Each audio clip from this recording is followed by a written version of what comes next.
Special counsel Robert Mueller has gotten President Trump's longtime personal lawyer, Michael Cohen, to plead guilty to lying to Congress. So now we are all expected to believe the guy who has admitted that he's a liar. We will examine the central problem of Mueller's investigation thus far. Then CNN celebrates the possibility of impeachment. Barack Obama reminds us how awful he is. And the ladies of The View try to forget him. I'm Michael Knowles, and this is The Michael Knowles Show.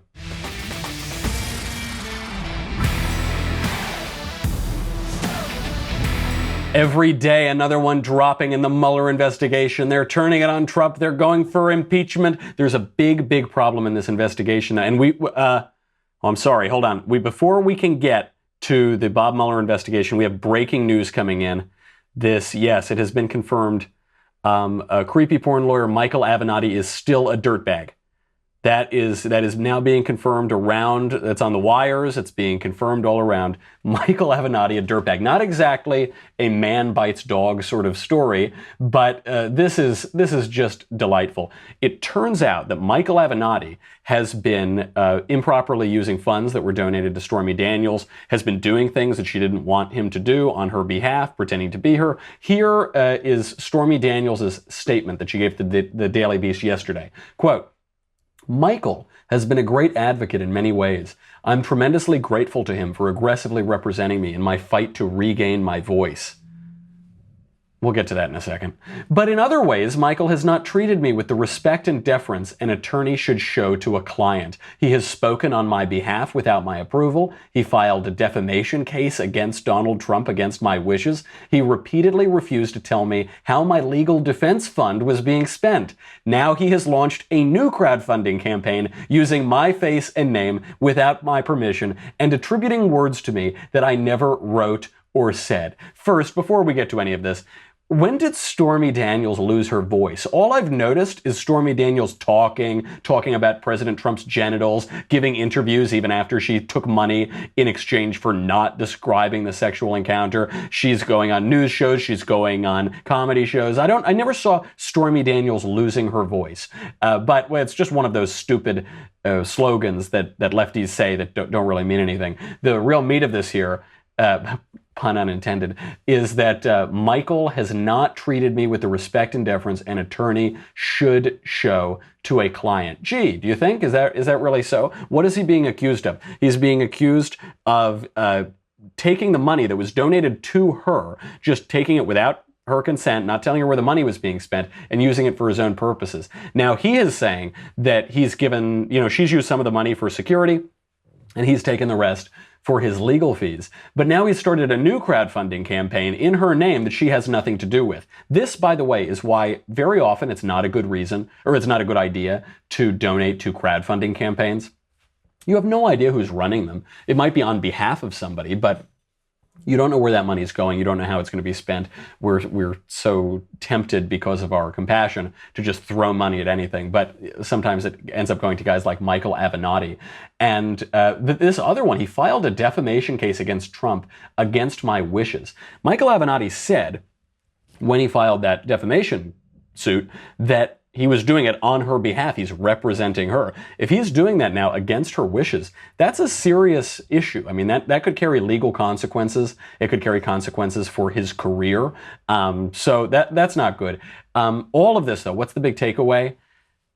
He's almost certainly going to be the 2020 Democrat nominee for president. He's all but locked it up at this point. He's abused women. He has improperly stolen charitable donations. This, I think, makes him an honorary Clinton. This is the definition of being a Clinton. He has already locked it up. Kamala Harris can go home. Cory Booker, Liz Warren, it's over.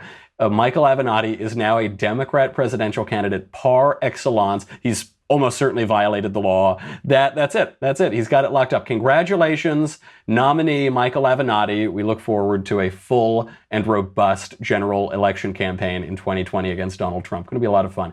Back to the major news story, not the news that we've all known since Michael Avenatti first crawled out of whatever gutter he's living in and got into another gutter called CNN and showed his face on TV. The real story today is that Michael Cohen, the longtime personal attorney for Donald Trump, has pled guilty to lying to Congress. Now, this is a deal that was reached with Robert Mueller. with the special counsel, and it's another one of these plea deals. So what is it about? What he allegedly lied about to Congress is when a deal in Moscow for a Trump building was nixed, when they got rid of the deal. What Michael Cohen was saying to Congress is that the Trump organization was looking at building a tower in Moscow. They were going to do it in 2015, and then by January 2016, by the time of the Iowa caucuses, they nixed the deal and there was no more of that. What Bob Mueller has now gotten Michael Cohen to plead guilty to lying about is that they were still discussing that Moscow deal even after the Iowa caucuses, into 2016, into the campaign. So here's Michael Cohen, the guy, the personal lawyer and the lawyer for the Trump organization, who is coming out and saying, I lied. Trump was trying to do a deal in Moscow during the campaign. He is totally turning on Trump here. And for that, to figure out some of this reaction, we can turn now to President Trump's last interaction with Michael Cohen. If you're a rat, then I'm the biggest mutt in the history of the mafia. He's got a lower voice than I remember seeing at those White House conferences. But that is what it sounds like. It does sound like it's these mob dealings. They're building the building. They got to talk to the enforcers in Moscow. You got Bob Mueller. He's forcing these guys to start lying, to start telling narratives. Okay, right, whatever. What did Mueller actually file? In this filing, he said, quote, in truth and in fact, and as Cohen well knew, Cohen's representations about the Moscow project he made to House and Senate Intelligence Committees were false and misleading. Cohen made the false statements to give the false impression that the Moscow project ended before the Iowa caucus in the very first primary in hopes of limiting the ongoing Russia investigations. So that's the false statement. The false statement is maybe the Moscow talks in some form or another went on longer than January 2016. Maybe Trump stopped talking about it in January 2016, but people in the Trump organization were still pursuing it. Maybe there was an email that went out to some developer in Russia. Maybe, who knows? Who knows? My question is, who cares? Who cares if it ended in January 2016 or February or March? Where is the law that says that a presidential candidate can't continue to own a business and he can't continue to build his international real estate empire overseas while he's running for president? He's not even the president yet. He's just running, during or after the Iowa caucuses. President Trump takes this same approach. Here is Trump responding to the latest Mueller plea deal. We had a position to possibly do a deal to build a building of some kind in Moscow. I decided not to do it. The primary reason, there could have been other reasons, but the primary reason, it was very simple. I was focused on running for president. There would be nothing wrong if I did do it. So two statements in there, two things to look at. He says, I dropped the deal in January. So the rest of us think, well, why would he drop that deal? It could be a lucrative deal for the Trump organization. Why end it? Because he was focused on running for president. Fair enough. Let me tell you, if you've ever been on a campaign, even a congressional campaign or a local campaign, they are exhausting. When you're running for president, you don't sleep for 18 months. So fair enough. They're not going to pursue this. They'll do it at a later time. Okay. But then he gives it an alternate theory, which is, let's say he did do it. Let's say that he was trying to build this building in Moscow afterward. So what? Where's the law? Who cares? Now, we have this intuition that it's against the law. We have this intuition that it's wrong. What if John McCain were building a building in Moscow? What if Barack Obama did it? What if Hillary did it? Okay, fine. This is what happens when you have a businessman as president. We haven't had businessmen as president in I don't know the last time we had a businessman as president. Truman, maybe? Truman was a haberdasher or something like that? When was the last time? We've just had career politicians. Barack Obama never held a private sector job in his life, basically. George W. Bush, he owned a baseball team, but he was governor. He was a politician. Came from a political dynasty family. Bill Clinton only ever ran for office. Right after law school, ran for attorney general. Did that track. George Bush Sr. He was an oil man in his young days, but then he was a career politician after that. He'd already finished his business dealings by the time he was running for office. Before that, it goes on and on. Ronald Reagan was a movie star, so on and so forth. Donald Trump is a businessman. Not in the way everybody has business interests. His business is business. He had a TV show about all the business he did. He's worked in so many different industries: casinos, real estate, golf courses, vodka, that didn't last long, steaks, television. He's worked in all of these different industries. And so his business is business. And when you got a businessman, businessmen have business interests all around the world. And that's perfectly fine. It's a nice thing to have a businessman in government. Government moves very slow. It's inefficient. It isn't terribly connected to the real world. When you get someone in there from the private sector, things move a little faster, like we've seen in this administration. Okay, why does Mueller care? What does this deal in Moscow have to do with the Clinton campaign and hacked emails? And what does it have to do with anything? What does it have to do with the Trump campaign? If the idea is that he was continuing to pursue this building at the time, okay, so then we're told that the Russians decided to help Trump become president so that he wouldn't return to the private sector and build that building in Moscow. Is that the implication?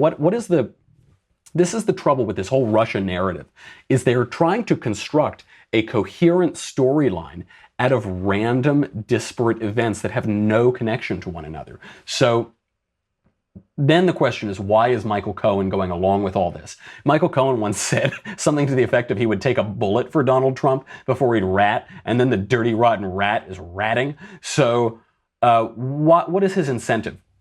President Trump explains that too. Go back and look at the paper that Michael Cohen wrote before he testified in the House and/or Senate. It talked about his position, what he's trying to do, because he's a weak person and not a very smart person. What he's trying to do is end, and it's very simple. He's got himself a big prison sentence, and he's trying to get a much lesser prison sentence by making up a story. Now, here's the thing. Even if he was right, it doesn't matter, because I was allowed to do whatever I wanted during the campaign. I was running my business, a lot of different things during the campaign. So very simply, Michael Cohen is lying, and he's trying to get a reduced sentence for things that have nothing to do with me. So Michael Cohen pleads guilty. This is a count. It faces up to 5 years in prison and a fine of $250,000. Don't forget, though, Michael Cohen has already pled guilty to 8 criminal counts. He's pled guilty to bank fraud, tax fraud, campaign finance violations. 8 different counts that he's pled guilty to. Only one of them had any connection to the Trump campaign, and that's when Cohen paid off Stormy Daniels. All the other 7 have nothing to do with the Trump campaign. They have everything to do with the time long before the campaign when Michael Cohen had his own private business interactions. So what's the timeline here? It's that Bob Mueller takes Trump's personal lawyer, squeezes him, says we're going to throw you in jail forever if you on all of these other counts that you had before you were the lawyer during the campaign, unless you rat on Donald Trump. He's got all of this incentive to turn on Trump and do whatever Mueller wants. If he doesn't say what Mueller wants, he could rot in prison. And so let's say that this is true, though. Let's say that right now Cohen is telling the truth. He lied to Congress, but now he's telling the truth. The problem is he has no credibility. To use a word that has been much abused in the last couple months, not only does Michael Cohen not have any credibility, none of these guys have any credibility. None of Mueller's star witnesses have a shred of credibility. This is Mueller's central problem right now. Mueller's central problem is he's built this entire case on calling people liars and having people plead guilty, whether they were or not, to having made a false statement or to being a liar. That's fine, but then we have no reason to believe these witnesses. How many times have they changed their story, changed their tune? What are the indictments so far? The indictments so far against Trump campaign members are George Papadopoulos. What'd they get him on? They got him on pleading guilty to making false statements. He was in prison for 14 days. So I guess the statements weren't that bad if he was only there for 2 weeks. Paul Manafort, Now there are more charges against him. Why? Because he lied. Because Mueller is saying, you're a liar. You lied even in your plea agreement with us. You are a liar. Rick Gates, who is Paul Manafort's former deputy, who had worked with Manafort on lobbying campaigns, pled guilty to making one false statements charge. Michael Flynn, same thing, former national security advisor, pled guilty to false statements. Alex van der Zwaan, who's a Dutch lawyer who was working with Rick Gates, pled guilty to making false statements regarding his contact with Rick Gates. And now we have Michael Cohen, who's pled guilty to making false statements to Congress. I'm not saying that Mueller's central problem is that he's dealing with liars. Prosecutors deal with liars all the time. The problem here is that all the crimes that Mueller has been able to throw on these guys are the crimes of lying. So if that is all we know about them, if that is the whole reason that they're in the position that they're in, why would we believe a single word coming out of their mouth? Especially now that we know that Paul Manafort is allegedly a liar, then he enters into a plea agreement, and then he lies about the plea agreement. So now he's got more charges on him. Why would we believe any of these liars? If Mueller had anything, if Mueller actually had evidence that Trump committed some crime with the Russians or that some campaign member committed a crime with the Russians, he would ring them up on those charges, because then at least you could say, we've got you on this if you flip. But if all you can say is, we've got you on being a liar, but now you better tell the truth, and I don't care what you think the truth is, you better say what I want the truth to be, what the truth would be if it were convenient for me, you got nothing. That is less than nothing. So this is not a good sign for the Mueller investigation. Right now, the left-wing Twitter is so excited because Michael Cohen pled guilty. That's all it says on Twitter, by the way. Former Trump lawyer Michael Cohen pleads guilty in court. Guilty to what? Oh, he's a liar. Oh, okay. Okay, fine. Oh, I wonder what he'll say now. Maybe he'll talk about when he was abducted by aliens and go to planet Zebulon 7. There's no credibility at all. Nevertheless, CNN won't let this get them down. CNN's Jeffrey Toobin is so excited he can just smell the impeachment coming. I'll start with you. What do you make of President Trump seemingly dangling a pardon for Manafort? Is there anything legally dubious about it? Is it obstruction of justice? Well, you have to remember that we are now in the realm of possible impeachable offenses, and that is much more a political question than a legal question. Is this something that would motivate now a Democratic majority in the House of Representatives to impeach the president? I mean, my belief is that the answer is no, that Nancy Pelosi, Jerry Nadler, they've told me and others they don't want to deal with impeachment. But because they know that there will not be 67 votes in the Senate to remove the president, so they're just not going to go on that fool's errand. However, that shouldn't distract us from the fact that this is egregiously inappropriate behavior on the part of the president. It is all but an encouragement to tell to Paul Manafort to stop cooperating, to don't get involved with Mueller, to take your punishment. I will take care of you later. It's egregiously wrong, but is it something that will lead to impeachment? I don't think so. Is he right? Is it an encouragement to these people not to say whatever Mueller wants them to say? You're damn right it is, and it absolutely should be, because what Jeffrey Toobin said at the beginning is absolutely right. This has nothing to do with charging someone with a crime. This has everything to do with politics. And I'm beginning to think that this whole Mueller investigation is only about politics. It has nothing to do with crime. It has nothing to do with dredging up some crimes from 2013, some tax issue to try to squeeze somebody to sing a song, some made-up fiction about Donald Trump. I'm beginning to think it's all about politics. I think it was about politics when Peter Strzok first started the investigation in the first place, and 15 days later called it an insurance policy to stop Donald Trump. I think it was all about politics when the FBI hired a paid Democrat operative to come up with dirt on Donald Trump, a guy who had been paid by the DNC and Hillary Clinton. I think it's all about politics now because there's no crime of collusion. They haven't accused these guys of any crimes other than being dirty, rotten liars, and they're trying to use their lies to create the aura that Donald Trump is a bad guy and he should be impeached from his office. That's what it's about.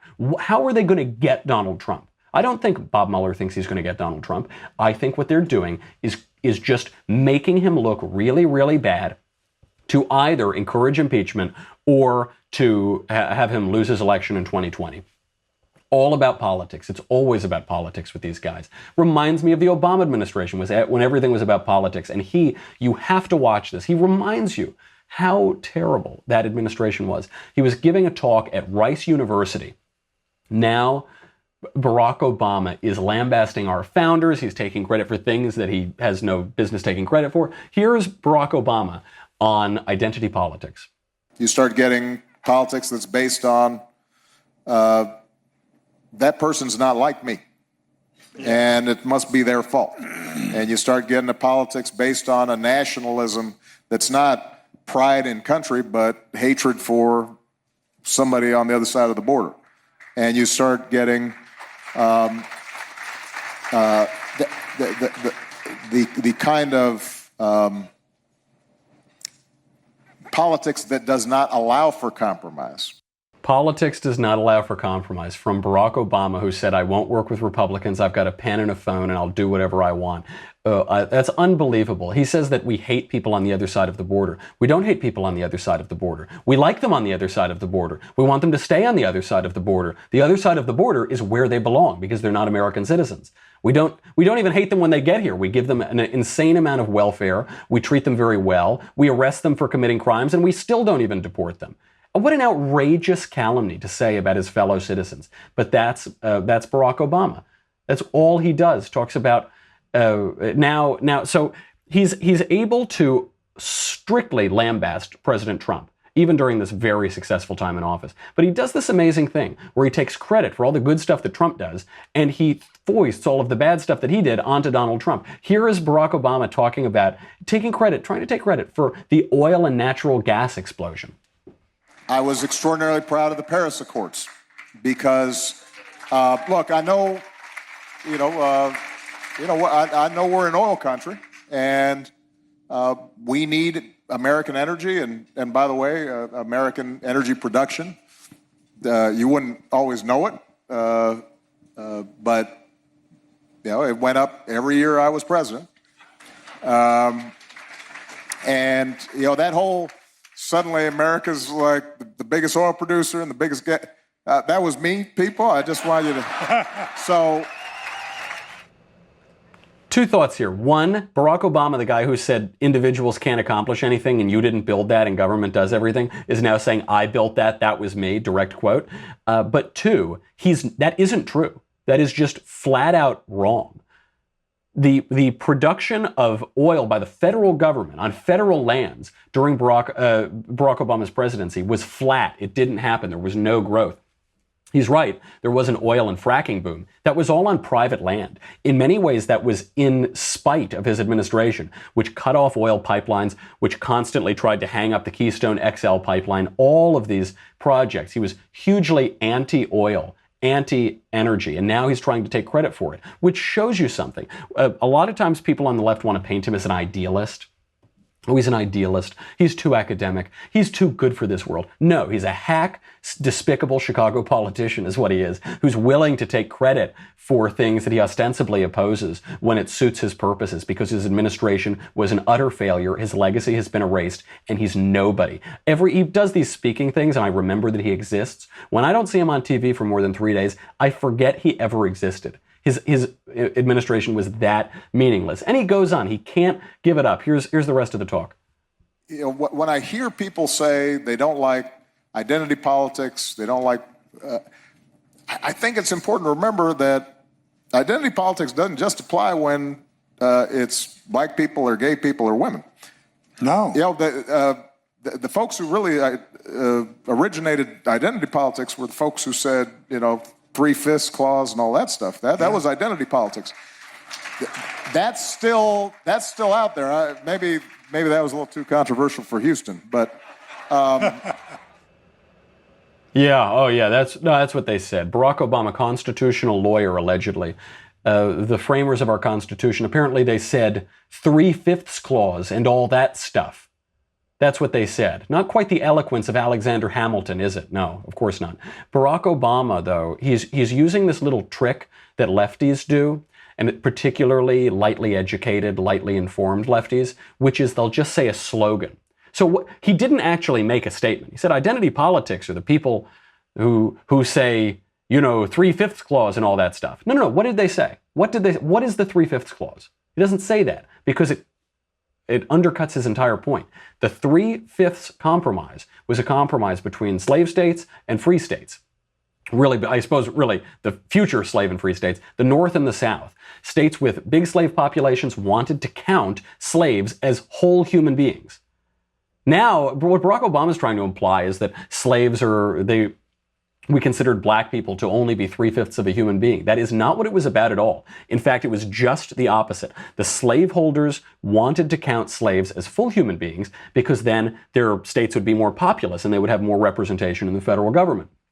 The states with very few slaves did not want to count the slaves as whole people because the slaves did not have any rights. So if the slaves don't have rights as people, they shouldn't be counted as the population, and the South shouldn't be able to dominate the federal government.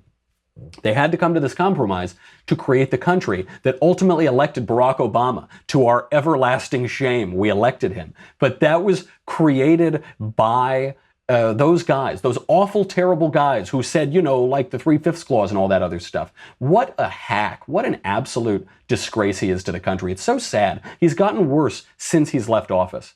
He used to at least try to temper his speech a little bit. Now it's just all that Chicago trash. It's really, really sad. Now, what's really nice, though, is that we have people in the White House like Sarah Huckabee-Sanders who are fighting back against all of this nonsense. The left right now, they're trying to do the Obama trick. They're trying to give Obama credit for all the good Trump stuff and pretend that Obama never did any of the sort of things that Donald Trump is doing. Sarah Sanders puts an end to that one, particularly with regard to the border crisis. I was wondering, does the White House regret the fact that children were affected by tear gas and that this situation took place? And is there an investigation underway to prevent this from happening again?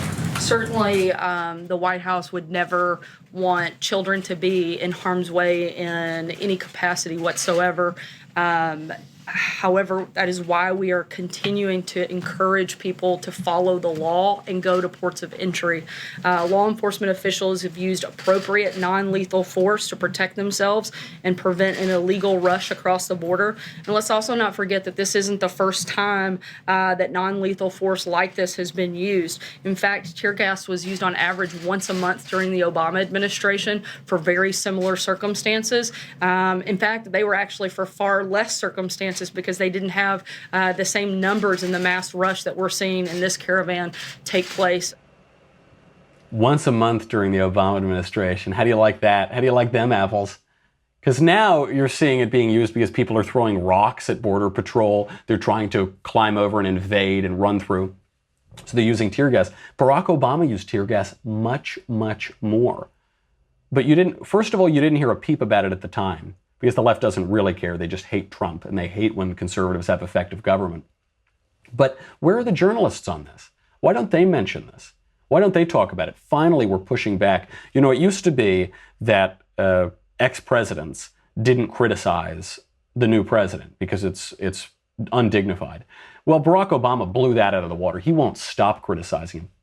Fine, let loose. I hope that the White House exposes every single aspect of that horrific failed presidency, beginning with all of this BS. The women of The View, they're very upset about this. They hate the reality of the Obama administration. They hate that the things they really want to criticize Trump for, Barack Obama did as well, because they've begun with a conclusion. They didn't begin with the evidence and then they reach a conclusion. They've begun with the conclusion that I hate Trump, Trump is Hitler, Trump is the worst, and they work backwards. So anything that Trump does is really, really bad and terrible. And then they realize Donald Trump is doing a lot of things that past presidents, including Barack Obama, did. And they get so frustrated by it, and it's just delicious. Here they are.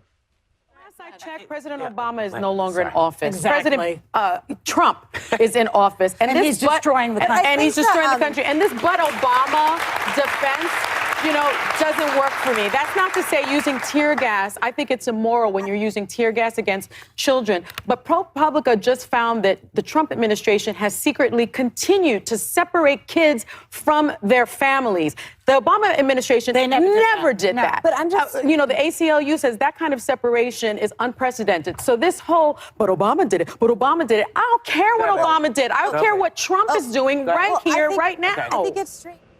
So she's trying to make 2 points. she's trying to say Obama didn't really do it, especially with child separation. They're trying to say Obama didn't really do it. But the child separation policy isn't a Trump policy. That's a policy that dates back to 1997, to the Flores Consent Agreement. It dates back to a time. And by the way, the reason they separate the parents and the children is because the alternative is throwing children in jail. Imagine if we were putting the children in jail. What would the left say then? You got to separate them. You got to put the kids in a nice place. Yeah, that's what we're doing, guys. So what? And by the way, it's not we who decided it. That's been the rule. That's been the law since the Clinton administration. Now, if Barack Obama wasn't enforcing the law, I'm not surprised at all. He didn't enforce the law quite a lot. But you can't have it both ways. It would be throwing a hullabaloo if it were the opposite as well. And what you're admitting is that Barack Obama didn't enforce the law. But more importantly than that, what she's saying is, I don't care if Obama did it. I only care if Trump did it. Right. That's right. That's what we've been saying all along. Now you're admitting it. That's all it is. Sometimes even conservatives will say, well, it's whataboutism. Whataboutery, when Trump does something bad and then you say, well, Obama did it too. That's not whataboutery. In many ways, whataboutery is whataboutery. To bring up whataboutism is a whataboutism. But what we're pointing out here is that this is the law, and that this is a law for a good reason, and that this has been standard policy. It's not whataboutery. You only want to talk about this one particular thing, just like the View lady. I don't want to talk about Obama yet. Well, tough noogies, you have to talk about Obama. That's the way it is. So we've got a lot more to get to. We've got to get to the mailbag. But first, if you're on dailywire.com, thank you very much. You keep the lights in my hotel room on. If you are not, go there right now. It's $10 a month, $100 for an annual membership. You get me, you get the Andrew Klavan Show, you get the Ben Shapiro Show, you get to ask questions in the mailbag, which is coming up. You get to ask questions in the conversation. And do you know the conversation's coming up? Did I tell you that? Monday, December 3rd. Oh, I'm sorry. The conversation's not. It's the backstage that's coming up. You get to ask questions there too, though. It's very confusing. There are so many places where you can ask questions. Where do I get to ask questions? I don't know. No one answers my questions. I just yell down the hallway. Ben tells me to stop making a racket. Monday, December 3rd. Don't miss our next episode of Daily Wire Backstage, the holiday edition. God King, Jeremy Boring, Ben Shapiro, Andrew Klavan, Elisha Krauss, and I will be talking politics, culture, and why frozen leftist tears make the most beautiful snowflakes. So be sure to tune in. I'll be bringing the mistletoe. As always, only Daily Wire subscribers get to ask the questions. Make sure to subscribe today. Do it right now. Go to dailywire.com. We'll be right back.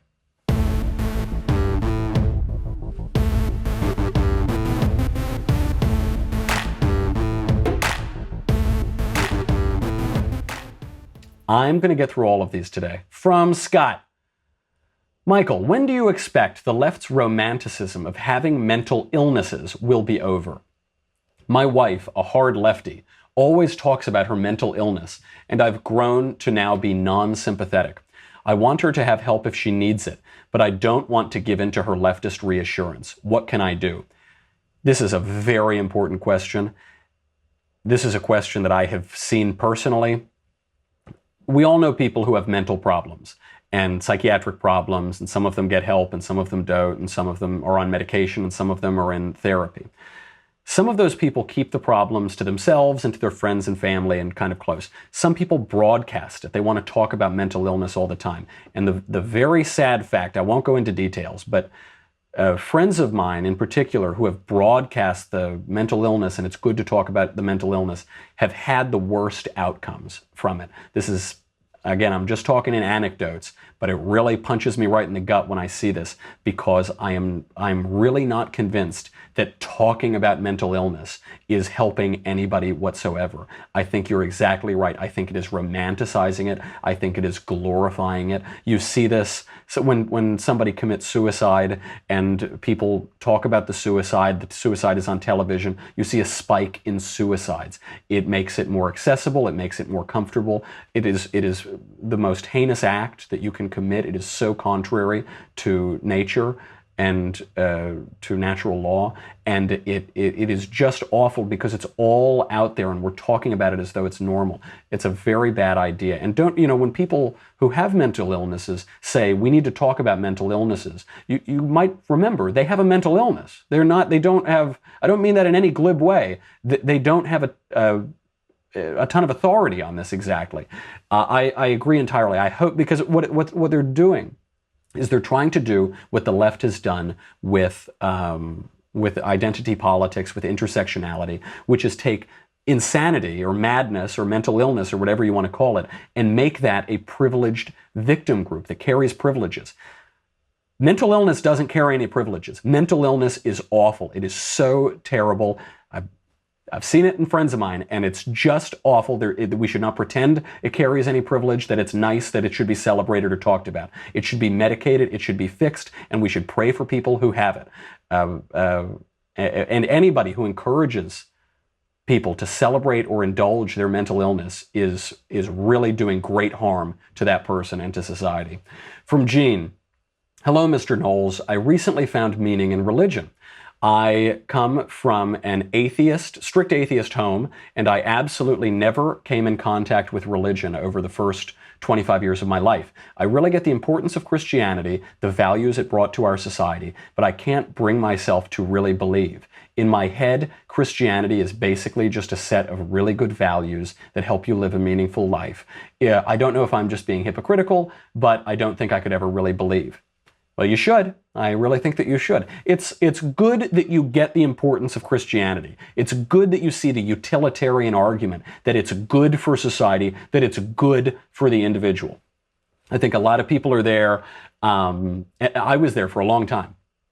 I was there from probably 18 or 19 through 23. So I get you. I was a kid once. That's fine. What you have to ask yourself is, why is it good for society? Why is it good for individuals to believe that God, the divine logic of the universe, the only begotten Son of God, was incarnate in the year, right around the year 0, in Bethlehem, and became man and died for our sins, and then was resurrected and conquered death? Why does that value matter? Why do the values that come from that matter? If it produced good values, then what was it? Did it really happen, or did it not really happen? Is Jesus a man who walked on the earth, who was crucified, died, and was buried, and resurrected on the third day, and conquered death and redeemed us from our sins? Or is it just a story? Is it false? If it's false, give me the evidence that it's false. I don't see much evidence. I see a lot of evidence that it's true. If it's good for society, then why isn't it good for you? What is good about that? The one way that you can maybe get yourself to believe is to read apologetics. This is what I did, because what it sounds like is that you're having, you've had the intellectual conversion, but you haven't had any spiritual movement. That's fine. We've all been there. Read Mere Christianity by C.S. Lewis. Read Orthodoxy by Chesterton. Read really anything by those guys. Read Hilaire Belloc. Read the more modern apologists. Then pray. Then go to church. Drew has this thing. He says, how to find God in 60 days. Act as though God exists. Pray. Take care of yourself. That sort of thing. See what happens after that. I have great hope that you will find that it's not just useful, but that it's useful for a reason. From Elliot. Hi, Michael. With the Democrats taking the House, do you see a path for us to get funding to build the wall in the next 6 years, assuming Trump's re-election? Or has that dream passed into the great blue yonder? There is hope, which is that we need to shut down the government and get the wall funding right now, this second. That's the only way we're going to get it. We're not going to take the House back in 2020, probably. Historically, that would be very unlikely. So do it now. Shut down the government, get funding for the Justice Department and for DHS, get the money to build the wall, not a quarter of the wall, not half the wall, build the whole wall. Do it now. Who cares? If we shut the government down, it redounds to our benefit politically. Either way, either we get the wall, which is good, or Democrats let illegal aliens, 1/3 of whom have sicknesses, HIV, hepatitis, lice, all this sort of things, pour over to the border. Caravans full of criminals just pouring over the border. Either way, we win. From Will. Hey there, Mr. Knowles. N-O-E-L-S. Get it? I get it. Christmas is coming. Anyway, the BDS movement against Israel seems to be catching on more and more at U.S. universities. Do you foresee a time in the near future, whenever a Democrat is elected president, that an official BDS-like strategy could be implemented as official U.S. policy? Thanks, big fan of your work. Oh, yes. Certainly I do. The Democrat Party is hostile to Israel. They are electing people now to the Congress, to the leadership of the Democrat Party, who are hostile to Israel, who don't like Israel. Louis Farrakhan called Jews termites. Barack Obama smiled in a photo with him in 2005. That's what we're talking about here. They've so far sort of kept a lid on the Jew hatred in the Democrat Party, but even that is starting to crack. You've got Alexandria Ocasio-Cortez calling Israel an apartheid state. She's the darling of the party, and she's not just a popular darling. She's a darling of the fundraisers of that party, too. She was flying all over the country, raising money for Democrats and campaigning for them. There is certainly a chance that the Democrats follow the line of the United Kingdom and various European countries and condemn Israel and try to promote some Arab state in what is the nation of Israel. We should be very careful about that. That would be a terrible thing for an American ally, for the entire region, and for justice. From Adrian, Dear Michael, master of all things Kofefe, I would like to get your take on tattoos. Would you? Are you sure you'd? Okay. My mother has always been a very devout Catholic and has always been against tattoos. She would always quote the part from the Bible that says that our bodies are our temple, so we need to keep them clean. I've recently felt the urge to get one, but would like to hear other people's opinions as well. And you have been my go-to for most things that have to do with the Catholic faith. Love the show. Keep up the good work, Adrian. I'll give you an answer. I don't know if this is exactly the Catholic answer, but this is just my answer broadly. If you are a Marine or a convict, get a tattoo. You should have a tattoo. If you served in the military, and you've been convicted of a crime, you make a good case. You can get a tattoo if you want a tattoo. For other people, it's a little tough. Look, could I wear a tattoo? Could I wear a face tattoo like Mike Tyson? No. I just don't. I don't have the body for it. I don't have the personality for it. It's not going to work. Some guys get tattoos, like little hipster, whiny guys get tattoos, and it's pretty sad. If you're a kind of burly dude and whatever, you wear that's fine. I guess whatever, that's fine. Women, ladies, if you have a tattoo, don't get any more. If you don't have a tattoo, don't get one. Adrian is a name that could go either way. So I want to give you both answers. I don't like them. Some people really like them. I don't like them. I especially don't like them on women. If they're hidden, that's cool, whatever, that's fine. If they're really out there, I just don't like it. That's my preference. Tattoos have been around since the dawn of man. There is evidence that the Visigoths had tattoos. Native Americans have had tattoos. They've been around for a long time, but I don't like them. I think there's a reason why in the West, in most of civilized society, we've kind of gotten rid of them. But there were always eccentric aristocrats who would wear tattoos, English royalty, that sort of thing. Just as my preference, I don't like them, but you do you, kid. From Catherine. Dear Mr. Knowles, did you hear about the scientist in China who is claiming to have made the first gene-edited babies using CRISPR and IVF? Most scientists still see that this is a big problem ethically and morally, but not all, although support for this type of science is still uncommon. Do you think more people will begin to defend such practices? What will be the long-term consequences? Yes. So the story that's come out of China is that a scientist has created a gene-edited baby who's gone in, changed the genes of a baby to be a certain way, and now that this baby exists in the world. Many more people will defend these practices. This is the logical consequence of a society that condones abortion and in vitro fertilization, because what those techniques do, one, abortion kills babies. In vitro fertilization switches the natural order and makes babies for the parents, as though rather than parents raising babies, it's babies are being created for the gratification of the parents. And in vitro fertilization, you can kind of pick what you want. I'm not saying everyone who does this does that, but very frequently you fertilize a number of eggs. You've got the little individual humans that will be implanted, and you can pick which ones you want to keep and which ones you don't want to keep. And if you choose to keep all of them, you end up like Octomom and you have eight kids in you. That's a rarity. This is the logical consequence of that, which is that we can make whatever sort of babies we want, designer babies, super babies. This is going to continue. It's a horrifically terrifying bioethical problem, but the cat's out of the bag, and we really let the cat out of the bag decades ago. All right, on that happy note, that's our show. Enjoy the weekend. I will finally be back in La La Land starting next week, next Monday, and so it's been a lot of fun being on the road with these speeches. Be sure to tune in because we're going to be doing backstage then as well. In the meantime, I'm Michael Knowles. This is The Michael Knowles Show. Try not to get indicted by Bob Mueller over the weekend.